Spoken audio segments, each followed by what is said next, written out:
ಕರ್ತನಲ್ಲಿ ಪ್ರಿಯರೇ, ಮತ್ತೊಂದು ಆವರ್ತಿ ದೇವರ ವಾಕ್ಯವನ್ನ ಧ್ಯಾನಿಸುವ ಭಾಗ್ಯ ಕೊಟ್ಟಿರುವ ಕರ್ತನಿಗೆ ಕೋಟ್ಯಾನುಕೋಟಿ ಸ್ತೋತ್ರಗಳೊಂದಿಗೆ ಕರ್ತನ ನಾಮದಲ್ಲಿ ನಿಮ್ಮೆಲ್ಲರಿಗೂ ವಂದಿಸೋಳಾಗಿದ್ದೇನೆ. ಪ್ರಿಯರೇ, ಪ್ರಾರ್ಥನೆ ಮಾಡುವ. ಕರ್ತನೇ, ಶರಣನೇ, ನನ್ನ ವಿಮೋಚಕನೇ, ನಮ್ಮ ಹೃದಯದ ಮಾತುಗಳು, ಹೃದಯದ ಧ್ಯಾನವು ನಿನಗೆ ಸಮರ್ಪಕವಾಗಿರಲಿ. ಆಮೇನ್. ಕರ್ತನಲ್ಲಿ ಪ್ರಿಯರೇ, ಕಳೆದ ಬಾರಿ ಕೀರ್ತನೆ 3ನೇ ಅಧ್ಯಾಯವನ್ನ ಧ್ಯಾನಿಸಿದೆವು.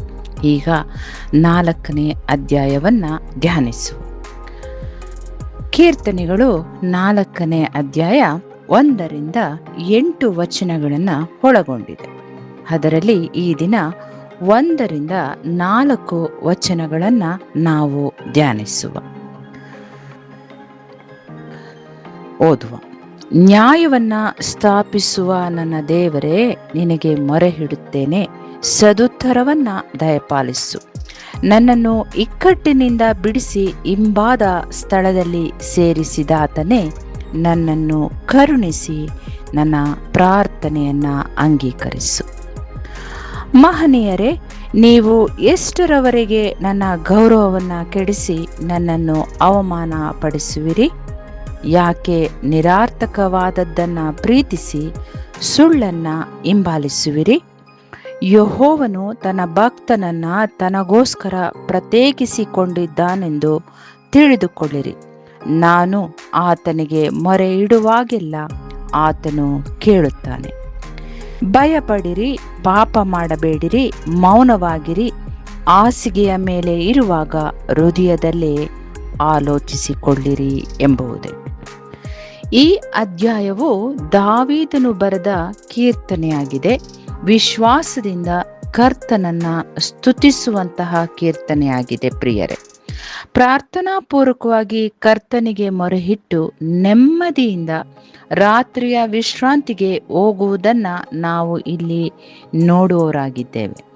ನಾವು 1ನೇ ವಚನವನ್ನ ಧ್ಯಾನಿಸುವುದಾದರೆ, ನ್ಯಾಯವನ್ನ ಸ್ಥಾಪಿಸುವ ನನ್ನ ದೇವರೇ, ನಿನಗೆ ಮೊರೆ ಇಡುತ್ತೇನೆ, ಸದುತ್ತರವನ್ನ ದಯಪಾಲಿಸು.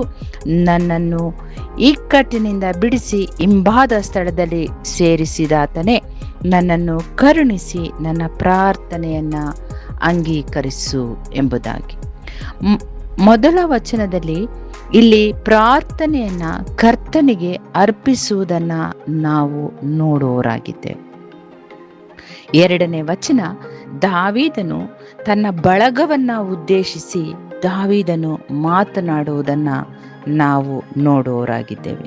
ಅಷ್ಟೇ ಅಲ್ಲದೆ ಆತನು ಪ್ರಶ್ನಿಸುವುದನ್ನು ಸಹ ನಾವು ಇಲ್ಲಿ ಕಾಣುತ್ತೇವೆ.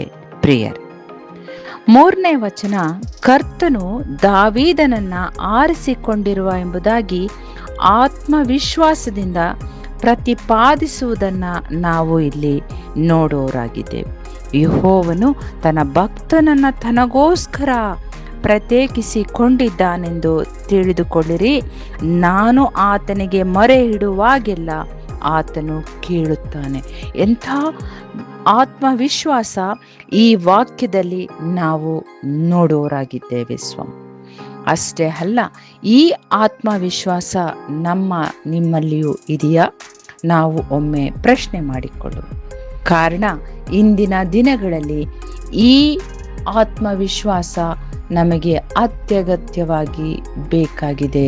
ಪ್ರಿಯರೇ, 4ನೇ ವಚನ, ಮತ್ತೊಂದಾವರ್ತಿ ಆತನು ಬಳಗಕ್ಕೆ ಎಚ್ಚರಿಸುತ್ತಿರುವ ಈ ಎಚ್ಚರಿಕೆ ನಮಗೂ ನಾವು ಅಪ್ಲೈ ಮಾಡಿಕೊಳ್ಳುವುದಾದರೆ ಒಮ್ಮೆ ನೋಡಿ. ಭಯಪಡಿರಿ, ಪಾಪ ಮಾಡಬೇಡಿರಿ, ಮೌನವಾಗಿರಿ. ಹಾಸಿಗೆಯ ಮೇಲೆ ಇರುವಾಗ ಹೃದಯದಲ್ಲಿಯೇ ಆಲೋಚಿಸಿಕೊಳ್ಳಿರಿ. ಹೌದು ಪ್ರಿಯರೇ, ಎಫೆಸ 4:2-26 ನಾವು ನೋಡ್ತೇವೆ, ಕೋಪ ಮಾಡಬೇಕಾದರೂ ಪಾಪ ಮಾಡಬೇಡಿರಿ. ಸೂರ್ಯನು ಮುಳುಗುವುದಕ್ಕಿಂತ ಮುಂಚೆ ನಿಮ್ಮ ಸಿಟ್ಟು ತೀರಲಿ. ಬಹಳ ಗಂಭೀರವಾಗಿ ನಾವು ಇದನ್ನು ಯೋಚಿಸುವ.